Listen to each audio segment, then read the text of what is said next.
Here's a view from the Peaks of Otter overlook. Morning of day 64 on trail for me.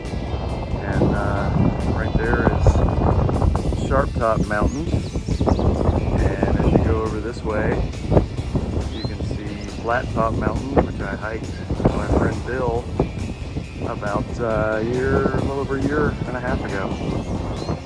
So that was his celebratory hike after conquering cancer, and one of the events that inspired me to come out here and hike the rest of the Appalachian Trail. So very meaningful spot to me, and what a great way to celebrate the sunrise and welcome nature to another beautiful day. Gorgeous.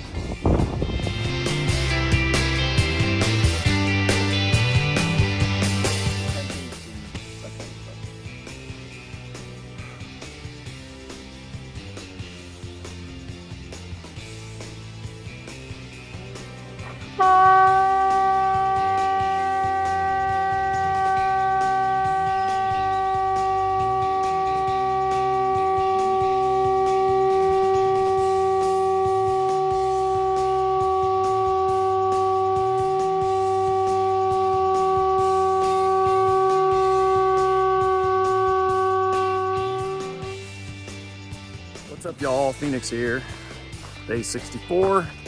I am again, for only the second day in the last month, hiking by myself all day today. And I am coming down off the Blue Ridge Parkway, at least for now. I'm not sure if the trail will meet up with the parkway again in the near future, but had some incredible views over the last day and a half or so.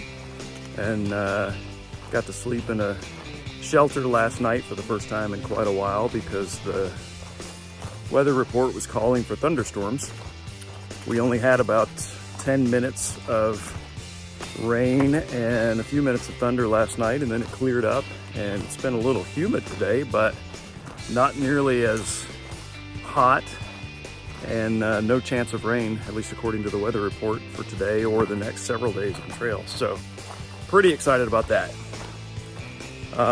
As to the experience of hiking by myself, yeah, I've kind of missed it, to be honest. Like, I loved hiking with Jack and Vagabond, and the times we spent together and the many miles covered and the challenges we overcame together.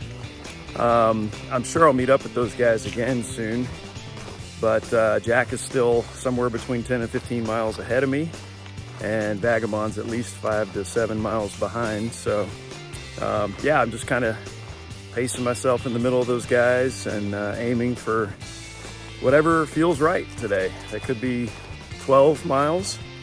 So far I've put in about 9, I think, so far, and it's about noon right now. Or it could be 20. To go the full 20 though, I'd have to climb over a 3,500 foot elevation gain on a mountain that's coming up in a few miles, and so it would definitely be a strenuous end to the day. Or I can go about 15 total, which would only take me another couple of hours and or a few hours, and finish up early today and leave the big mountain for my climb in the morning. So I really do right now have no idea which direction I'm going to go with that, but that's okay. I don't feel like I have to decide right at the moment. I'm gonna stop up ahead at a creek that the comments on our map say is swimmable, and it's probably just warm enough out here where I could see jumping in and swimming in a creek today being a fun experience. So it's kind of cool. We're just now getting to the time of the year where when you stop at a river or a creek, you want to do more than just fill up your water bottle. You want to get in that water, or at least like wash your face and your arms and put some water in your hair and use it to cool off. So up until now, it's been too cold to really consider that on most days, but we'll see.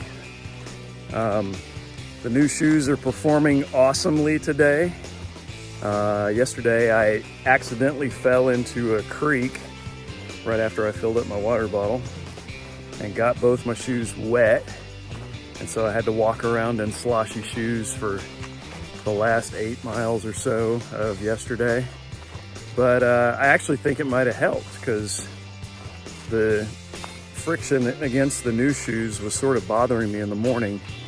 And this morning I put them on and it just felt like they fit much better. So yeah, I've never seen anybody recommend that, but it was a happy mistake because my shoes had dried out, my socks dried out on the drying line in the shelter overnight. And by the time I put them on this morning, everything's been feeling great. So we'll see where that goes. I'll keep using the same shoes for the next 400 to 500 miles. Although I think I'll trade them out probably at about the 450 point if they wear about the same rate as my last set. Because coming through all the rocky terrain in the Triple Crown, my ankles were starting to get wobbly, and by the end of the day they were swelling up. And so, lesson learned: when you can feel the rocks twisting your ankles and you feel the rocks stabbing through the foam layer of your shoes, you have no more support.